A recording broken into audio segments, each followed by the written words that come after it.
Beszéltek arról, hogy mi az, amit értettetek a történetből. Pisti?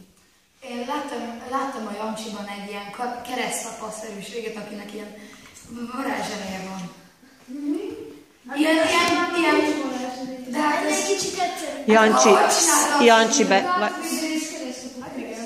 Igen, valami ilyesmire gondoltam én is. Tehát most a Pisti beszél, igen. És hát a többiek ki akarták őt rabolni, mert hát nem miért ne? Meg gazdag volt, és a végén sikerül, ellopják a pénzt, és megölik. Igen. Jó, Lucio? Én hasonló dolgot veszem, hogy szerintem ő egy uralkodó volt, és ezért ezt nem szerették a diktátorságot. Jó. Igen, ez volt, hogy igazából... Várj még egy picit, Lilla. Az volt benne szerintem a fontos, hogy amikor egyenként meg kisebb csapatokban próbálkoztak, egyáltalán nem sikerült az uralkodót megölni, viszont amikor már összeálltak csapatban, akkor már sokkal erősebbek voltak, és úgy sikerült együtt.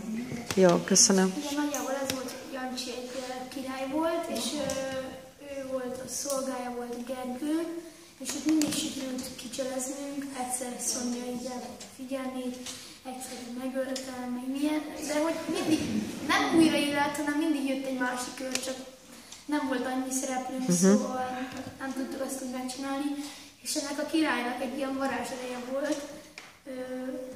Ez is azt jelezte, hogy ő ilyen tökéletes, egy ilyen tökéletes ember, és aztán mégis sikerült legyőznünk, kicsit pofát vagy hátulról, de megöltük, és ez van, tesó.